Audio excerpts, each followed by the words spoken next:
Friends, இன்றைக்கி நம்ம பார்க்க போகிற ரெசிபி என்னென்னு பார்த்தீங்கன்னா கார்த்திகை தீப ஸ்பெஷல் கார அடை தான். ரொம்ப ஹெல்த்தியான, ஈஸியான, ஒரு டிஃப்ரெண்ட்டான ஒரு ரெசிபி. வாங்க எப்படி செய்யலான்னு பார்க்கலாம். ஃப்ரெண்ட்ஸ், இன்றைக்கி நம்ம கார்த்திகை தீப ஸ்பெஷல் அடை செய்ய போகிறோம். ரொம்ப ஹெல்த்தியானது. அதுக்கப்புறம் அதுக்கு ஒரு பவுலில் 1/4 கிலோ பச்சரிசி எடுத்துக்கணும். அதுக்கு கருப்பு உளுந்து தான் இன்றைக்கி நம்ம போட போகிறோம். கருப்பு உளுந்து வந்து ஒரு 150 கிராம் போட்டுக்கலாம். இப்போ 1.5 டேபிள் ஸ்பூன் துவரம்பருப்பு, 1.5 டேபிள் ஸ்பூன் கடலைப்பருப்பு, 1 ஸ்பூன் சிறுபருப்பு. இப்போ இது எல்லாத்தையும் நல்லா ஒரு 4 மணி நேரம் ஊற வைக்கணும். இதை ஃபஸ்ட்டு கழுவி எடுத்துக்கலாம். நல்லா கழுவி எடுத்து தண்ணி ஊற்றி எடுத்துகிட்டு வந்தாச்சு. இது ஒரு 4 மணி நேரம் ஊற விடணும். இதுக்கு கருப்பு உளுந்து தான் போடணும். இந்த அடையோட ஸ்பெஷலு கருப்பு உளுந்து தான். சப்போஸ் உங்ககிட்ட இல்லைன்னா வெள்ளை உளுந்து கூட போட்டுக்கலாம்.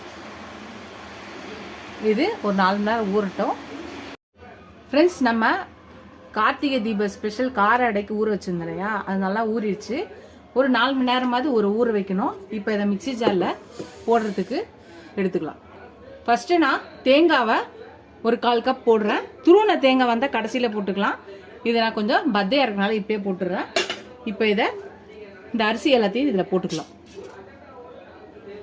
1/2 ஸ்பூன் மிளகு போட்டுக்கலாம். 1/2 ஸ்பூன் சீரகம் போட்டுக்கலாம். இதுக்கு தேவையான அளவான உப்பு போட்டுக்கலாம். இப்போ இதை அரைச்சி எடுத்துகிட்டு வந்துடலாம். ரொம்ப நைஸாக அரைக்கக்கூடாது, கொஞ்சம் குறைன்னு அரைச்சி எடுத்துகிட்டு வந்துடலாம். ஃப்ரெண்ட்ஸ், நல்லா அரைச்சாச்சு பாருங்கள். நல்லா குறைன்னு இருக்கணும், ரொம்ப நைஸாக இருக்கக்கூடாது. இப்போ நான் மிளகு சீரகம் 2 சேர்த்து தூள் பண்ணி வச்சுருக்கேன். 2 1/2 ஸ்பூன் போடணும். நான் 2 சேர்த்து வச்சிருக்கனால 1 ஸ்பூன் போடுறேன். கொஞ்சம் பெருங்காய தூள் கொஞ்சம் போட்டுக்கலாம். இப்போ இதை மிக்ஸ் பண்ணிக்கலாம். ஃப்ரெண்ட்ஸ், நம்ம கார்த்திகை தீப ஸ்பெஷல் கார அடைக்கு மாவு அரைச்சோம். எல்லாத்தையும் நல்லா மிக்ஸ் பண்ணியாச்சு. இப்போ ஒரு தோசைக்கல் வச்சுக்கலாம். இப்போ இந்த மாவை இதில் ஊற்றலாம். நல்லா பாருங்கள், தெரியும். நல்லா திக்காக இருக்குது மாவு. தண்ணியை அரைச்சிடக்கூடாது, கொஞ்சம் குறைன்னு இருக்கணும். அப்போ தான் இந்த அடை வந்து நல்லாயிருக்கும். இதோட ஸ்பெஷல் வந்து கருப்பு உளுந்து தான் ஸ்பெஷல். ரொம்ப ஹெல்த்தியான ரெசிபி. நீங்கள் ட்ரை பண்ணி பாருங்கள்.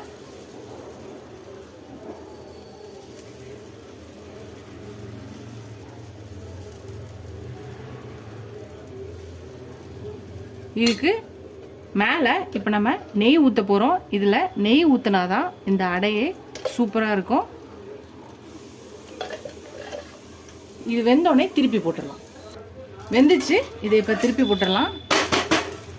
இந்த பக்கமும் வேகட்டும். வெந்தோடனே நம்ம எடுத்துடலாம். நம்மளோட கார்த்திகை தீப ஸ்பெஷல் கார அடை ரெடி ஆகிடும். அவ்வளோதான், ரெடி ஆயிடுச்சு நம்மளோட கார்த்திகை தீப ஸ்பெஷல் கார அடை. அதுதான் ஃப்ரெண்ட்ஸ், நம்மளோட கார்த்திகை தீப ஸ்பெஷல் கார அடை ரெடி ஆயிடுச்சு. நீங்களும் அந்த ரெசிபி ட்ரை பண்ணி பாருங்கள். இது மட்டும் இல்லை, இன்றைக்கி ஸ்பெஷல் கார்த்திகை தீப ஸ்பெஷல் கார அடை மட்டும் இல்லாமல்